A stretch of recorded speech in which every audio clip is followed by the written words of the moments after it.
एक दफा का जिक्र है। एक छोटे से खूबसूरत गांव में एक किसान रहता था जिसके पास एक गधा था। ये गधा एक वक्त में बहुत मेहनती था, लेकिन अब बूढ़ा हो चुका था और खेत पर ज्यादा काम का काबिल नहीं रहा था। किसान ने उसे पहचान लिया और उसे खुले मैदानों में आराम से चरने की इजाजत दे दी। एक धूप भरे दिन, जब गधा घास हो रहा था, चर रहा था, वो लड़खड़ाकर एक गहरे और तंग कनवे में गिर गया। फंसकर और बच न सकने की वजह से बेचारा गधा खौफजदा हो गया और जोर जोर से रोने लगा। तकरीबन 1 घंटे बाद एक राहगीर, जो किसान का पड़ोसी भी था, ने गधे की मायूसाना चीखों को सुना। तजस्सुस और फिक्र के साथ वो कनवे के पास गया और गिद्धे को नीचे देखकर हैरान रह गया। वक्त जाया किए बगैर वो गांव में दौड़ा ताकि किसान को खबरदार करे। खबर सुनते ही किसान ने फौरन अपने पड़ोसियों को जमा किया और गुधे को बचाने में मदद के लिए कहा। वो सब कनवे के पास पहुंचे, जहां उन्होंने गुधे को बेबस और मायूस देखा। उसकी आंखों में आंसू थे। ग्रुप ने गुधे को कनवे से निकालने के लिए हर मुमकिन कोशिश की, लेकिन उनकी तमाम कोशिशें बेकार साबित हुई।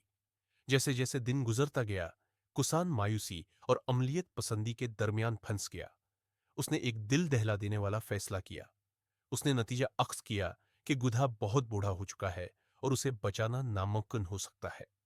अपने फैसले पर राजी होकर उसने पड़ोसियों को कनवे को मिट्टी से भरने का हुक्म दिया ताकि गुधे को आराम से दफन कर दिया जाए। पड़ोसियों ने बेदिल्ली से बीलचे उठाए और कनवे में मिट्टी डालना शुरू कर दी।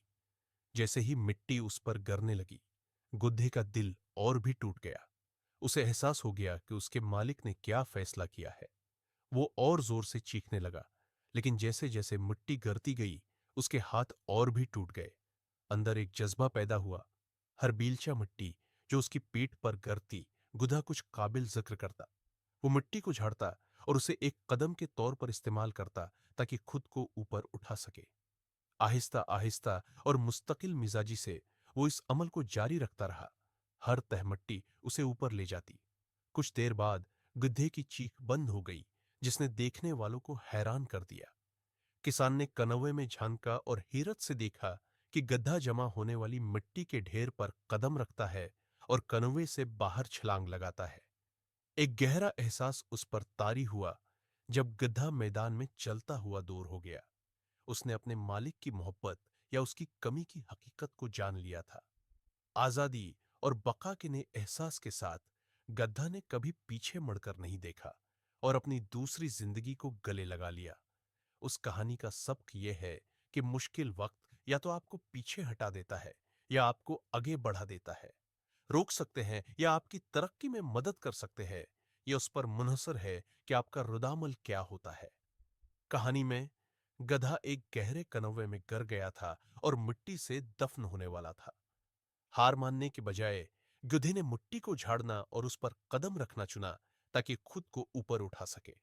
यह जाहिर करता है कि जब जिंदगी हमारे सामने होती है, मसाइल लाती है, तो हम इन मसाइल को इस्तेमाल करके खुद को मजबूत बना सकते हैं और आगे बढ़ सकते हैं।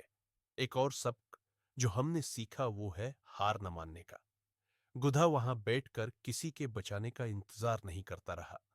जब उसे लगा कि कोई मदद नहीं कर सकता, तो उसने मुआमलात को अपने हाथ में लिया और खुद ही बाहर निकलने का रास्ता ढूंढ लिया। यह हमें सिखाता है कि कभी कभी हमें अपने आप पर भरोसा करना चाहिए और कोशिश जारी रखनी चाहिए, चाहे हालात कितने ही नामीद कुन क्यों ना हों। कहानी हमें खुद की कदर के बारे में भी सिखाती है। किसान ने सोचा कि गुधा बूढ़ा हो चुका है और अब किसी काम का नहीं है, लेकिन गुधे ने साबित किया कि वो अब भी है, मजबूत और काबिल है। उसका मतलब है कि हमें दूसरों को यह फैसला नहीं करने देना चाहिए कि हमारी कितनी कदर है। चाहे कोई हमारे बारे में यकीन न रखता हो, हम अपनी कदर को साबित कर सकते हैं अगर हम खुद पर यकीन रखें और कभी हार न माने। ये कहानी हमें बताती है कि चैलेंजेस का सामना करते हुए मुस्बत और मजबूत रहना चाहिए। चाहे लोग हमारे बारे में यकीन खुदे या मसाइल बहुत बड़े लगे, हम हमेशा उन पर काबू पाने का रास्ता ढूंढ सकते हैं। साबित कदमी रखकर और रुकावटों को मौके के तौर पर इस्तेमाल करके हम जिंदगी में कामयाब हो सकते हैं।